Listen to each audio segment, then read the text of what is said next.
नमस्कार, समाचार न्यूज 24 में आपका हार्दिक स्वागत है। मैं हूं अंजलि शर्मा। आइए नजर डालते हैं आज की खास खबर पर।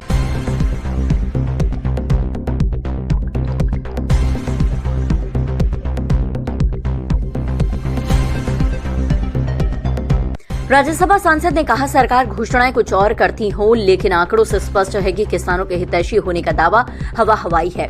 प्रधानमंत्री की सर्वाधिक महत्वाकांक्षी किसान फसल बीमा योजना के लिए पिछले 7 वर्षों में सबसे कम धन आवंटित हुआ है। वर्ष 2024-25 में आवंटित 15,864 करोड़ रुपए के सापेक्ष इस वर्ष 2025-26 में ये धनराशि मात्र 12,242 करोड़ रुपए आवंटित की गई है, जो पिछले वर्ष की तुलना में 23% कम है। प्रधानमंत्री द्वारा ये योजना फरवरी 2016 में प्रारंभ की गई थी। किसानों द्वारा भी इस योजना से मोहभंग होने का प्रमुख कारण ये है कि प्रधानमंत्री फसल बीमा योजना के तहत किसानों को फसल क्षति दावे का भुगतान अत्यंत विलंब से होता है। किसानों को दिए जाने वाले बीमा दावे भुगतान की धनराशि वर्ष 2018-19 में 29,444 करोड़ रुपए से घटकर 2024-25 में 10,391 करोड़ रुपए रह गई।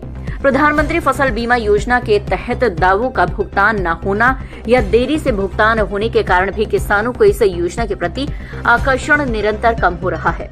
मजेदार बात यह है कि किसानों की आय दोगुनी करने वाली केंद्र सरकार ने इस वर्ष कृषि बजट आवंटन में 2.5% तक की कटौती की है। किसानों को नई तकनीक के नाम पर हमारे देश में 721 कृषि विज्ञान केंद्र हैं, लेकिन जो शोध इन केंद्रों में हो रहे हैं वह जमीन पर कहीं दिखाई नहीं देता।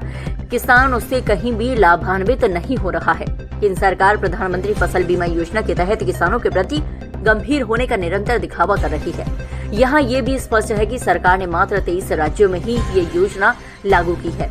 शेष राज्य इस योजना से वंचित हैं। साफ जाहिर है कि इस योजना के क्रियान्वयन के लिए जो सरकार के पास प्रभावी तंत्र होना चाहिए उसका अभाव है। हम किसानों की आमदनी दूनी कर रहे हैं, इसका सत्यता से कोई रिश्ता नहीं है। प्रधानमंत्री की बहुत ही महत्वाकांक्षी योजना प्रधानमंत्री फसल बीमा योजना का बजट इस बार 23% कम हुआ है। आप लोग जानते हैं कि दौर था जब ये किसान फसल बीमा लागू नहीं था, 2016 में लागू हुआ तो किसान की फसल बर्बाद हो जाती थी और उस पर सरकार ने ये कहना शुरू कर दिया कि किसानों की हम फसल का बीमा कर रहे हैं, लेकिन उस मामले में सरकार गंभीर नहीं है।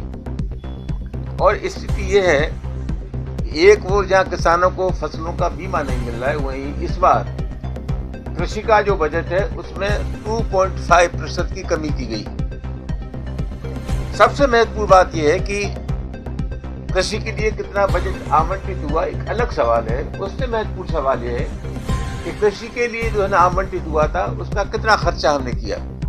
पिछले 5 वर्षों में 2021 और 22 से लेकर के अब तक 67,000 करोड़ रुपया तो खेती बाड़ी पे खर्च ही नहीं हुआ।